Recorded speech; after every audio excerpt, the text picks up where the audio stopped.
तो हाँ जी, आज की इस वीडियो में हम जानने वाले हैं कि आखिर मखाना कैसे बनता है। मखाने की खेती से लेकर मार्केट में बेचने तक क्या क्या प्रोसेस होता है, इन सभी बातों को जानने वाले हैं इस वीडियो में। लेकिन इससे पहले मैं आपको बता दूं कि मखाना एक ड्राई फ्रूट है जिसमें काफी अधिक मात्रा में प्रोटीन्स होता है और इसीलिए मखाना हमारे शरीर के लिए काफी फायदेमंद होता है और मखाने को धार्मिक पर्वों में व्रत के समय खाया जाता है। तो चलिए जान लेते हैं कि आखिर मखाना बनता कैसे है। आपको बता दें, मखाने की सबसे ज्यादा खेती बिहार राज्य करता है और मखाने की खेती तालाबों में की जाती है।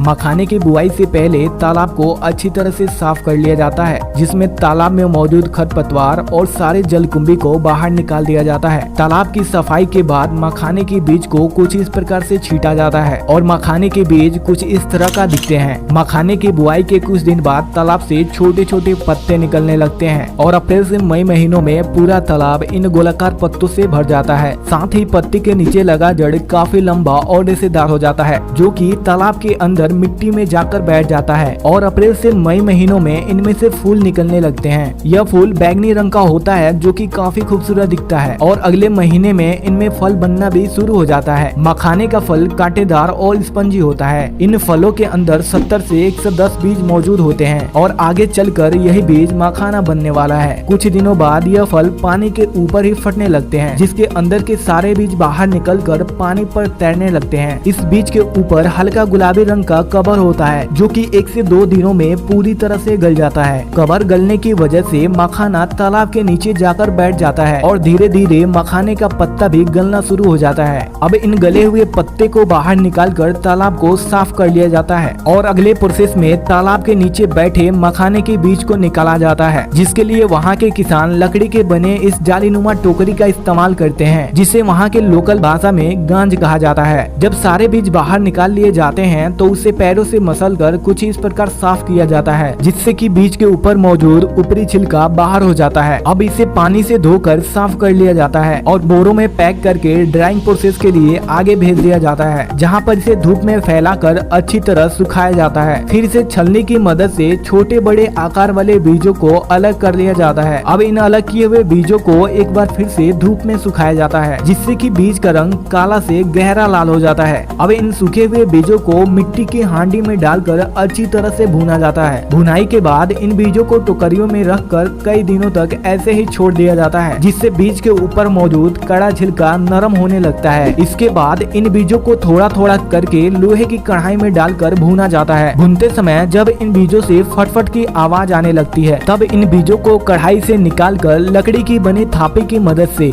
लकड़ी के एक पीठे पर पीटा जाता है, जिससे छिलका टूटकर बीज से अलग हो जाता है। साथ ही काफी गर्म होने की वजह से बीज लावा के रूप में बाहर निकलने लगता है और यही लावा मखाना बन जाता है। लेकिन अभी भी इन मखाने के लावे में भूसा और बालू मौजूद होता है, तो इसीलिए इन गंदगी को साफ करने के लिए इन लावों को इस पॉलिशिंग मशीन में डाला जाता है, जिससे लावा निकलने के बाद एकदम दुधिया और सफेद दिखने लगता है। अब इसे पैक करके मार्केट में बिकने के लिए भेज दिया जाता है। वीडियो पसंद आई है तो वीडियो को एक लाइक जरूर कर दें और साथ ही हमारे चैनल को भी सब्सक्राइब कर लें। यदि आप जानना चाहते हैं कि सबसे महंगा ड्राई फ्रूट पिस्ता कैसे बनता है, तो लेफ्ट वाली वीडियो को प्ले करके देख सकते हैं। तो मिलते हैं अगले वीडियो में।